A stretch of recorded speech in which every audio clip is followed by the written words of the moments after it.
Bine v-am găsit, bine v-am regăsit, dragilor din Zodia Săgetător, oriunde v-ați afla. Iată-ne în sfârșit din nou împreună, după o perioadă în care am lipsit. Gripa m-a prins și pe mine în cele din urmă și în sfârșit am reușit să mă refac cât de cât. Încă sunt în perioada de recuperare, dar acum sunt aici, suntem împreună la o nouă lectură pentru săptămâna 12-18 ianuarie a acestui an 2026, așa că, dragilor, toți cei care aveți Soarele, Luna, Venus, Ascendentul în Zodia Săgetător, această lectură este de asemenea și pentru voi. Nu uitați, este totuși o lectură general colectivă, așa că vă rog să luați decât ceea ce rezonează cu voi. Și haideți să vedem cu acest minunat oracol Belin ce este important de știut pentru dragii mei din Săgetător în săptămâna 12-18 ianuarie. Ce este important de știut pentru dragii mei din Săgetător în săptămâna 12-18 ianuarie. Ce interesant! Ce interesant! Haideți să luăm cu începutul, dragilor. Avem un 2 care vorbește de conexiuni, de legături puternice și avem un 40 sau numărul 4 care de asemenea aș putea să spun că cifra 2 este guvernată de lună și o energie feminină yin, dar cifra 4 este o energie atât feminină cât și masculină, atât yin cât și yang. Este, ca să zic așa, acel echilibru, acea protecție sănătoasă, acea stabilitate, acea analiză.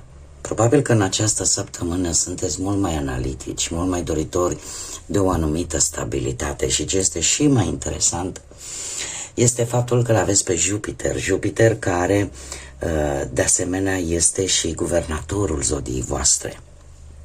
Avem aici bărbatul și frumusețea și aici trebuie să facem o mică mare diferență. Dar haideți să discutăm un pic de acest Jupiter. Dragilor, este o săptămână în care e posibil pentru mulți dintre voi să se deschidă noi orizonturi, că sunt orizonturi ale cunoașterii, că sunt orizonturi geografice cu schimbări de locație sau poate o anumită filozofie schimbată vis-a-vis de viață, vis-a-vis de lucrurile care vă preocupă pe voi în această săptămână. Se pare că sunteți mult mai încrezători în forțele voastre, în voi și sunteți pregătiți ca de fiecare dată de noi aventuri, aveți acel optimism de a profita din plin de noi oportunități care vin către voi. Posibil să aveți și parte și de călătorii, aș spune destul de lungi pentru unii dintre voi, sau cel puțin de o călătorie. Dar haideți să le împărțim. De ce? Avem această prezență masculină și începem cu doamnele. Pentru că pentru fiecare gen se schimbă un pic datele problemei. Și atunci, pentru doamne, această energie masculină cumva reprezintă cineva, nu știu, poate la nivel de muncă reprezintă șeful, reprezintă acel sprijin, acel ajutor pe care îl primești din partea unei energii masculine. Dacă vorbim de bănuți, atunci pentru doamne e posibil să apară un ajutor în bănuți de la un bărbat. Dacă vorbim de dragoste și de viața asta, sentimentală, aș spune că pentru o doamnă, pentru o femeie, mai ales cele care sunteți singure, poate anunța o întâlnire, dat fiind și faptul că avem și frumusețe aici. Pentru celelalte doamne care poate sunteți căsătorite, atunci reprezintă soțul, perechea voastră, cealaltă jumătate. Acum, dacă vorbim de domni, dragilor, pentru voi, această energie masculină ne vorbește despre o poziție de forță pentru a reuși ceva la nivel profesional. Cum de asemenea, dacă vorbim de bănuți, atunci se pare că reușiți în această săptămână să administrați foarte înțelept resursele financiare pe care voi le aveți. Sau cel puțin administrarea unor anumite sume vă poate favoriza în această săptămână. Dacă vorbim de partea asta sentimentală, pentru voi, dragilor, poate reprezenta,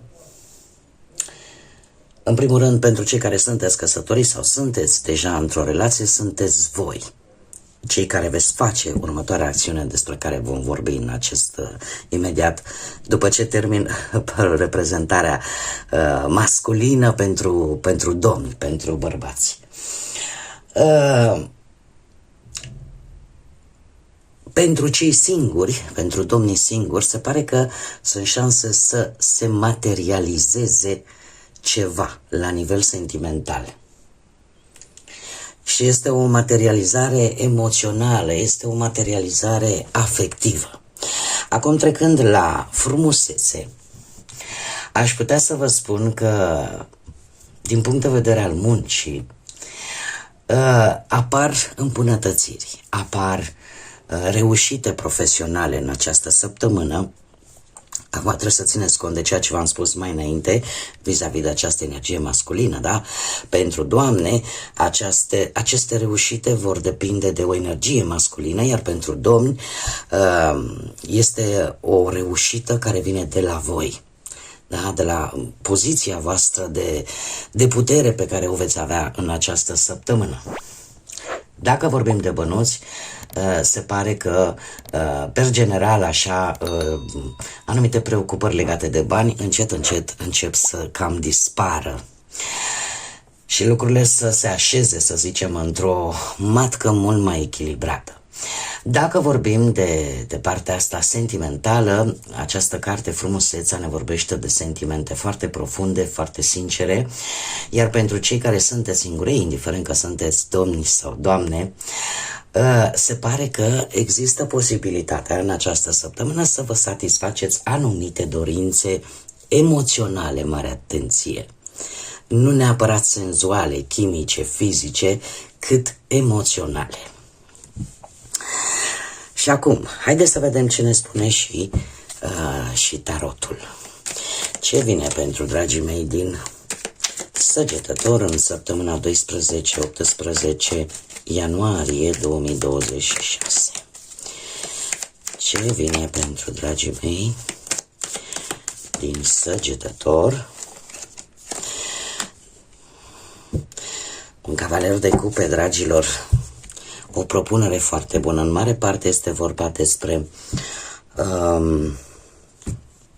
posibil o propunere sentimentală, serioasă, sau pur și simplu unii dintre voi chiar simțiți că vă îndrăgostiți.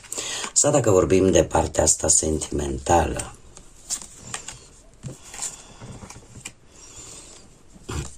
dar să știți că există predomină foarte mult spadele. Asta ce îmi spune? Asta îmi spune că cumva gândurile, ideile voastre, rațiunea voastră va fi destul de prezentă totuși în această săptămână. Asta așa ca imagine per ansamblu. Situația actuală vine cu acest cavaler de cupe care îmi vorbește de propuneri. Propuneri atât la nivel sentimental, cât și la nivel posibil profesional. Sunteți hotărâți să evoluați pe anumite proiecte, pe anumite planuri din punct de vedere profesional, chiar dacă lucrurile se mișcă un pic mai încet, asta nu înseamnă că ele nu avansează, adică mergeți așa cu pași mici, dar siguri. De asemenea, acest cavaler de cupe reprezintă zodiile de apă, Rac, Pești sau Scorpion, ceea ce îmi indică faptul că e posibil o reapariție a unei energii care să aibă într-o anume măsură legătură cu zodiile de apă, care să vă poată ajuta, poate pe plan profesional, să vă ajute vis-a-vis de un proiect pe care voi îl aveți deja în plan. De asemenea, există posibilitatea unei avansări, dar, și nu știu de ce, dar tind să cred că lucrul ăsta se poate da. De ce? Sunteți foarte raționali. Sunteți foarte raționali, dragilor, adică cumva delimitați foarte bine ceea ce simțiți de ceea ce vă spune rațiunea și logica. Ce ar mai fi de spus? Faptul că pe partea asta sentimentală, tarotul îmi spune că există o conexiune destul de solidă, care chiar are șanse să meargă către viitor, mai ales în relații, și chiar și cei singuri au șanse destul de mari să cunoască pe cineva care să vă impresioneze pur și simplu. Da? Să vă cutremure așa un pic pe interior. Acum, haideți să vedem, pentru a înțelege prezentul, nu? Trebuie să vedem cum a fost trecutul recent. Trecutul recent vine cu acest rege de spade. Și acest rege de spade reprezintă zodiile de aer, Gemeni, Balanță, Vărsător, care ne vorbește de un intelect foarte puternic, de emoții foarte bine controlate, de o seriozitate mult mai mare, posibil în urma unei experiențe care v-a făcut să nu încurcați, ca să zic așa, emoțiile cu raționalul. E posibil ca unii dintre voi să fie avut de-a face cu o persoană destul de dură, o persoană care nu prea a ținut cont, poate, de sentimentele voastre, de problemele voastre interne și, într-un fel sau altul, lucrul ăsta e posibil să vă fi făcut și pe voi să deveniți oarecum incoruptibil și să deveniți într-o oarecare măsură mult mai focusați, mult mai rațional pe anumite aspecte ale vieții, indiferent că sunt ele profesionale, materiale sau sentimentale sau de oricare altă natură. Cert este că acest rege de spade, în special pentru cei care poate aveți un ascendent în zodii de aer, Gemeni, Balanță sau Vărsător, oarecum v-a ajutat, ca să zic așa, și v-a creat chiar și o bună reputație, chiar dacă poate v-ați făcut destul de nesuferiți în fața altor persoane. Totuși, știți cum e, că e un pic urât ce spun acum, dar câteodată, e adevărat, cu o anumită măsură, e un pic sănătos, știi? Dacă nu te știe de respect, dacă nu te știe de om bun, măcar să te respecte pur și simplu pentru că te impui. Da? Bun, asta desigur cu un anumit echilibru. Da? Acum, e posibil ca cineva, poate la locul de muncă, să fie avut un comportament așa care să vă fi deranjat, că era șef, că era coleg, că era asociat, cum am mai spus, cineva care nu prea a pus preț pe problemele voastre personale și poate v-ați gândit, nu știu, să schimbați jobul, dar sunteți încă în faza aia de gândire logică, rațională și chiar dacă, să zicem, sunteți puși un pic în încurcătură, se pare că cereți și opinia unei alte persoane. În general vorbim de o persoană autoritară, o persoană dură, fermă. Acum că e vorba, poate, dacă vorbim de viața sentimentală, ori de perechea voastră, ori de voi, în care unul dintre voi a încercat cumva să-l domine un pic mai mult pe celălalt. Și lucrul ăsta se vede pentru că sentimente există, emoții există. Nu știu, aici voi trebuie să adaptați dacă ați fost voi sau a fost cealaltă persoană. Da? Pentru că de multe ori, cum să spun eu, lupta asta între două caractere asemănătoare este destul de dificilă, da? Pentru că ambii își vor arăta foarte greu sentimentele și se va încerca în permanență să se domine unul pe celălalt. Dar asta a fost într-un trecut recent. Acum, cauza principală a acestei situații actuale, avem un 4 de spade. Aici putem vorbi ori de o perioadă în care v-ați simți foarte obosiți, în care v-ați simți poate fără energie și e ca și cum în acest moment vrei să renaști, în acest moment vrei să-ți recapezi puterile. 4 de spade este cartea care îmi vorbește despre odihnă, despre recuperare, despre necesitatea de a vedea sunt pe drumul cel bun sau nu. E foarte interesant, este cartea care îmi spune că deja anumite lucruri deja ai început să ți le pui în ordine, chiar dacă te-au obosit un pic sau chiar dacă te-au consumat din punct de vedere mental, ai reușit cumva să le iei rând pe rând problemele, în așa fel încât să le găsești o rezolvare și eu zic că nu ți-a mai rămas foarte mult de rezolvat, dar într-adevăr cumva simți nevoia să te relaxezi, simți nevoia să faci ceva pentru tine, pentru ceea ce îți dorești tu cel mai mult. Mesajul Universului, avem această regină de monede. Este foarte interesant, regina de monede reprezintă zodiile de pământ, Taur, Fecioară, Capricorn, posibil ca unii dintre voi să aveți poate și un ascendent în aceste zodii de pământ, cu atât mai mult. Dar mesajul Universului vine cu o idee foarte clară. Dragii mei, voi sunteți în, cum să spun eu, sunteți foarte selectivi. În general, când e vorba de conexiuni, indiferent de ce natură sunteți foarte selectivi și în același timp, probabil, în această perioadă, în această săptămână, veți căuta prezența sau conexiunea cu acele energii care sunt asemeni vouă sau care au aceleași principii și valori ca ale voastre. Totuși, sfatul din Universului, al divinității, cum vreți voi să o luați, vine și spune în felul următor. Ar fi bine, totuși, să nu uiți de acea independență. Să nu uiți că și planul material este într-adevăr important. De ce? Pentru că ne place, nu ne place, reprezintă siguranță în lumea în care trăim. De asemenea, regina de monede este cineva care are mereu resurse și care de obicei este acolo pentru ceilalți, în special pentru persoanele dragi.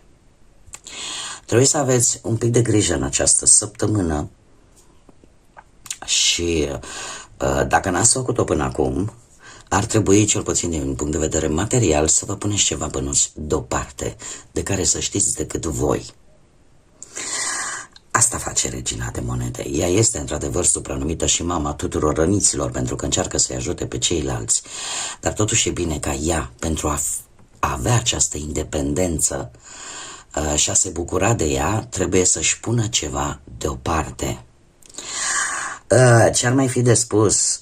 Într-adevăr, e posibil să faceți mari progrese la nivel profesional, dar cu ajutorul posibil a unei persoane mai în vârstă decât voi, care trebuie să vă spun că va juca un rol important în viața voastră profesională. Puteți găsi chiar și un job pentru cei care sunt în căutarea lui, cu ajutorul unei energii. Acestei energii care să aibă într-un fel sau altul legătură cu zodiile de pământ, Taur, Fecioară sau Capricorn. De asemenea,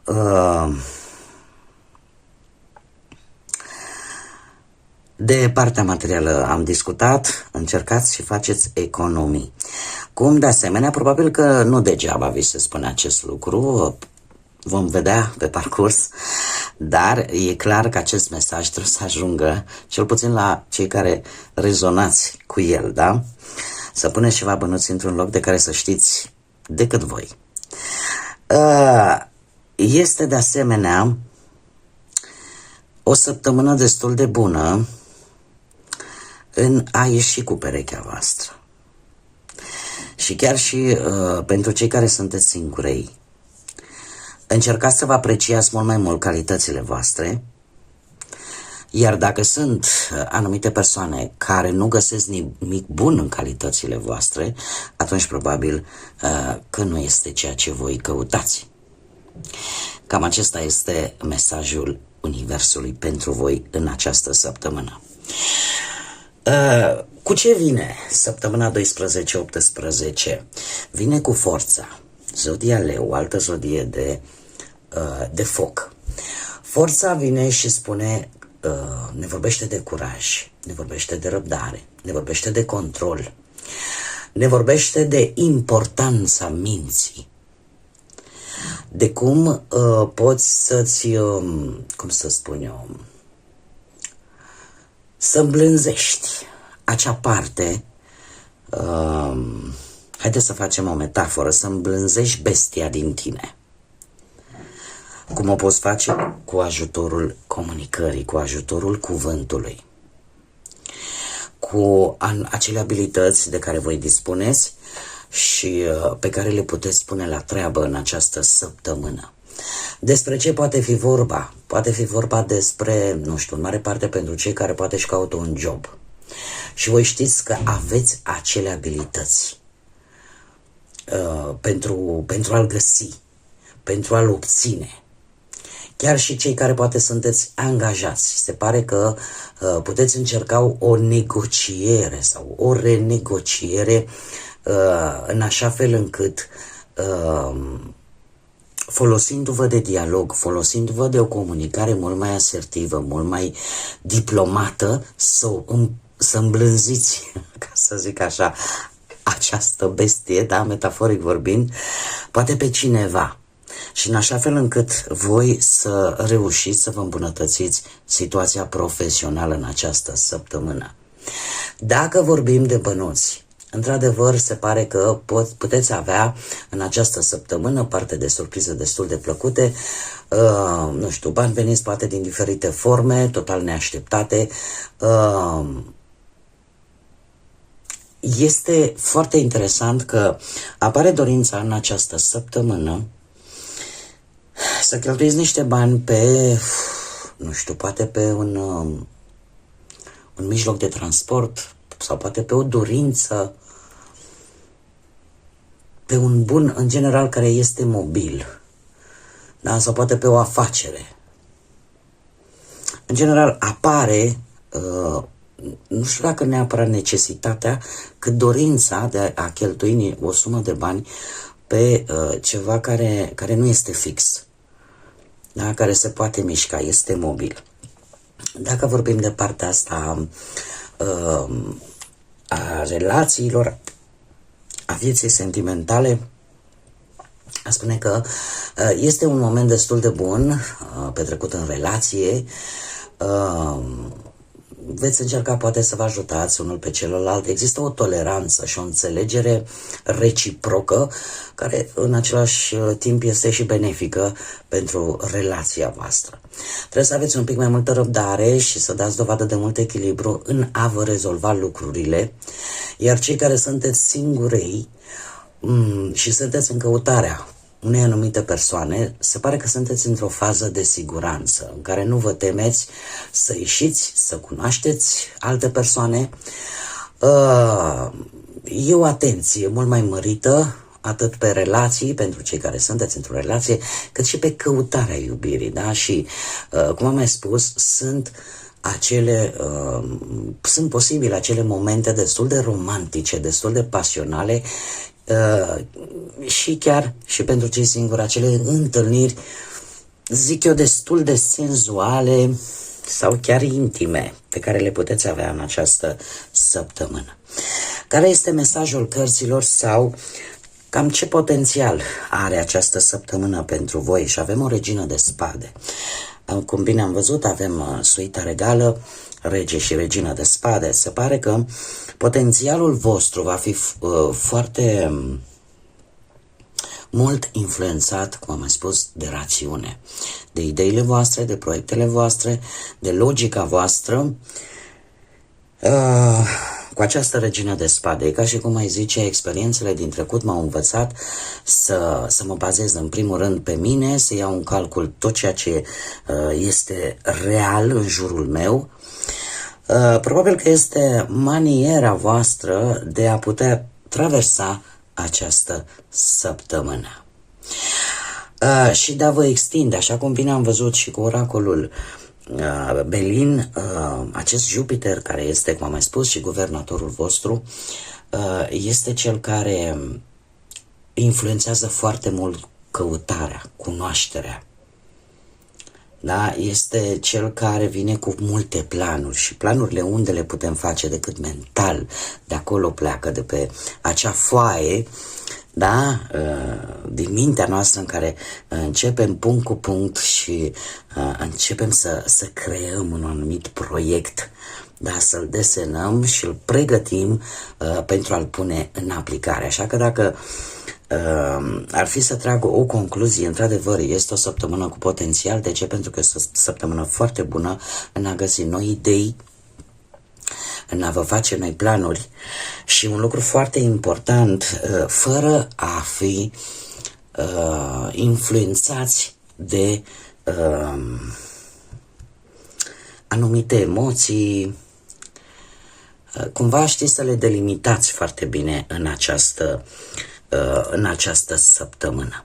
Eu aș mai spune că e posibil în această perioadă să aveți o gândire mult mai independentă, să judecați imparțial, iar toate deciziile, alegerile pe care voi le faceți să se bazeze strict pe logică, pe rațiune, chiar dacă de multe ori, mai ales cei care aveți poate un ascendent în zodii de aer, Gemeni, Balanță sau Vărsător, o să vă impuneți, ca să zic așa, sau o să vă expuneți punctele de vedere într-o formă destul de directă. Aici trebuie să aveți totuși un pic de grijă, da? Comunicarea voastră va fi una foarte directă, da? În care, cum am mai spus, parcă nu mai vă lăsați influențați de ceea ce simțiți.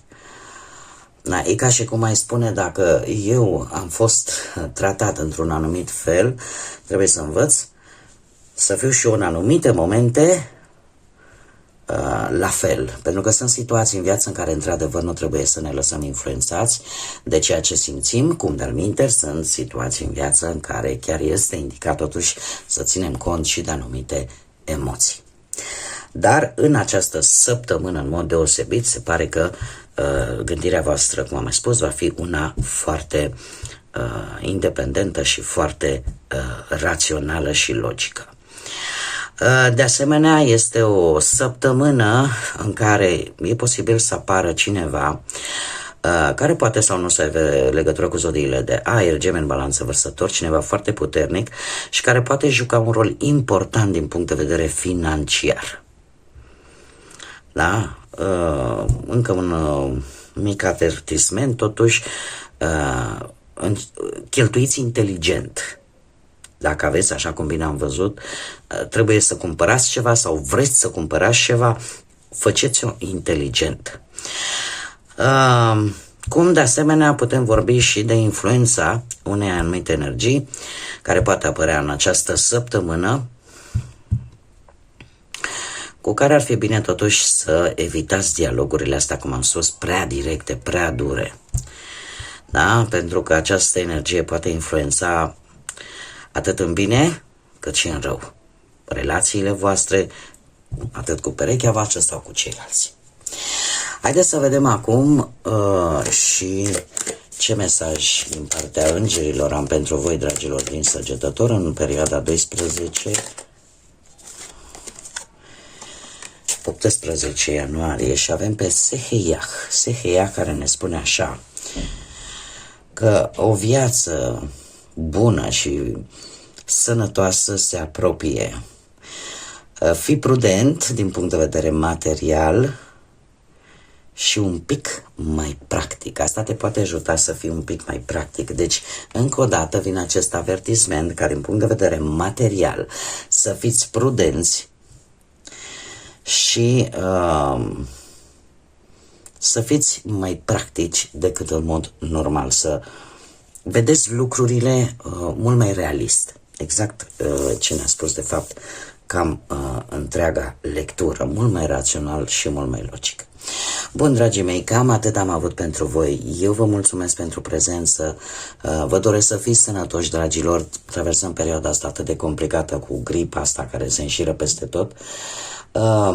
Până data viitoare, când ne vom reîntâlni la o nouă lectură, tot binele din lume, multă sănătate și, desigur, să fiți iubiți, dragilor.